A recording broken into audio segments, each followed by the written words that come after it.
Ladies and gentlemen, welcome to another episode of Richard's Fat Man Getting Fit. Today I am taking insulin for the first time.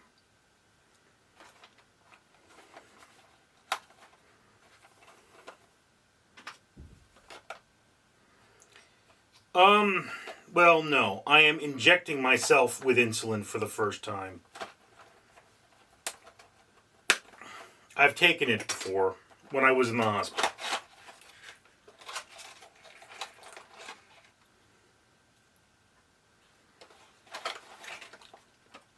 See, what happened, I was injured. I was changing a car tire. The car fell and struck me, and this caused me to gain a lot of weight. I ballooned up to 415 pounds. Then, I was diagnosed as a diabetic. I have lost 65 pounds since then, and I thought my diabetes was under control. It wasn't. So now I've taken my blood sugar today, and my blood sugar is 215. It should be around 150, so it's high. Which is particularly disturbing given the fact that I've been fasting for the last 12 hours. So this is long-acting insulin. I take 5 units of this per day.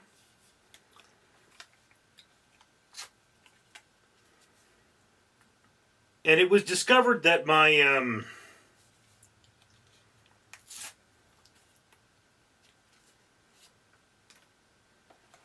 need to clean this. It was discovered that my diabetes was not under control when I was injured. It got infected, and I wound up in the hospital for 5 days.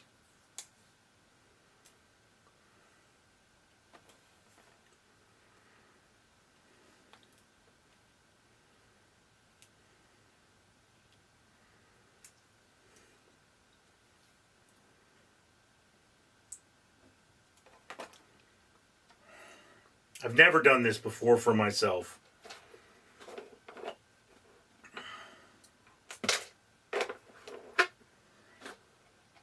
But, you know,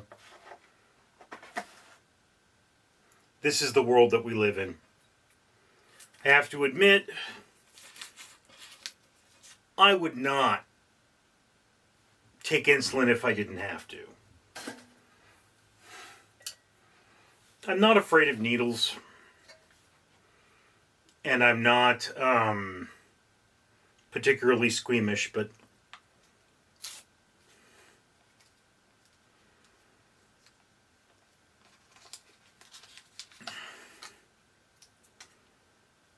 this ain't fun.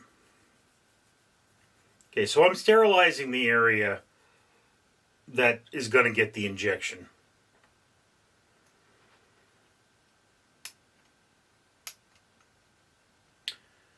Okay, so this is an insulin pen. The needle has to be replaced every time I use it, and to clear the needle, you shoot 2 units through it. Oh, here we are.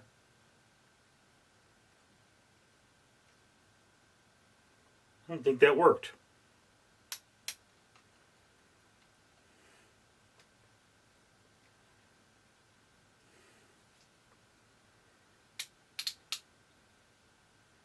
Oh, it worked. Okay. Now I need to inject myself with 5 units of insulin. It has to be injected into fat.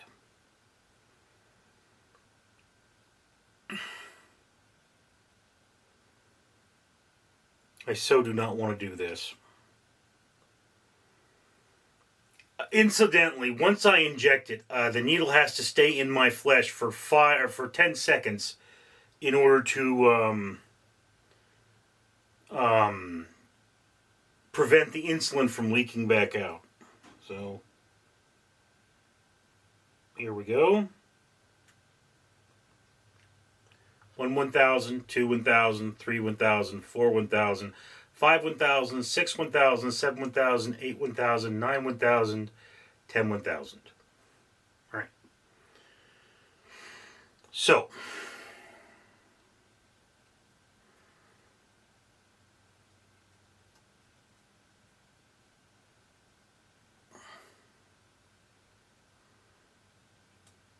needle comes off. Cap goes back on.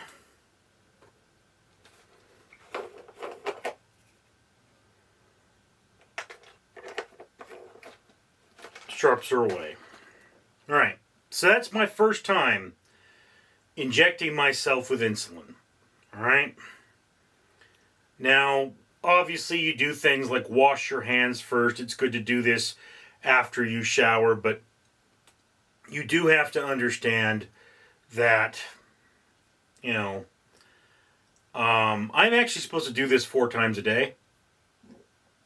Once with this long-acting insulin, and 3 times after every meal with short-acting insulin. Although this medication is supposed to remain refrigerated, and I do not have access to a refrigerator at work. So, it is what it is. And I can tell you that, according to lab tests, they said that my average blood sugar over the last 90 days was 230. In the last week since I've been released from the hospital, my blood sugar has been around 230 on one occasion, right? So there are a lot of things I can do, and the hospital I went to was a government hospital. They're paid to treat people. That's how they make their money. They're not like a regular hospital where their goal is to give you as little care as possible because you're only paying so much. Their goal is to give you as much care as possible because the government pays for it.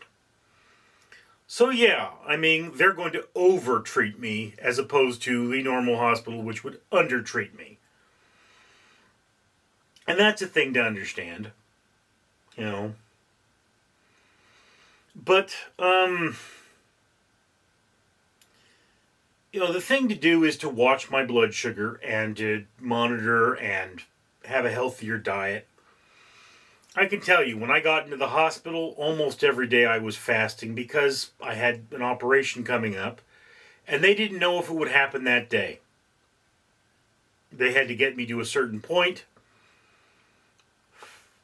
At midnight, I would no longer be able to eat food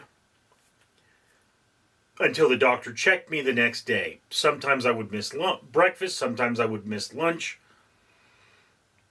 The hospital food was terrible and not all that great for me, but that was the world, And when I got out of the hospital, I didn't have as much of an appetite. Interestingly speaking, being a diabetic makes you hungry, okay? You eat more, which is weird, I know, it seems strange, but you do eat more when you're a diabetic.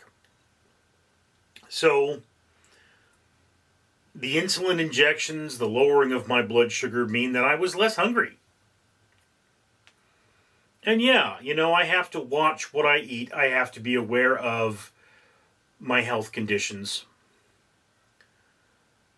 And I mean, if I could have a perfect diet, I wouldn't need insulin. If I had a perfect diet and exercise routine, diabetes would just stop being a problem. Because the problem with diabetes, my type of diabetes at least, type 2 diabetes, is I have too much sugar. And in order to get rid of extra sugar, you got two ways of doing it. It's either get rid of it or don't get it in your body in the first place. So you don't get it in your body by eating complex carbohydrates like leafy greens and avoiding simple sugars like soda, and you get it out of the body by exercising and drinking a lot of water. So yeah, I mean, look, when I first became a diabetic, I was urinating every 45 minutes. I was very sick. I had no treatment. I don't know what my blood sugar was at the time because I didn't have that information. Well, now I know. And as they say, knowing is half the battle. The other half the battle is, of course, implementing. So thank you for sharing this moment with me. I'm Richard.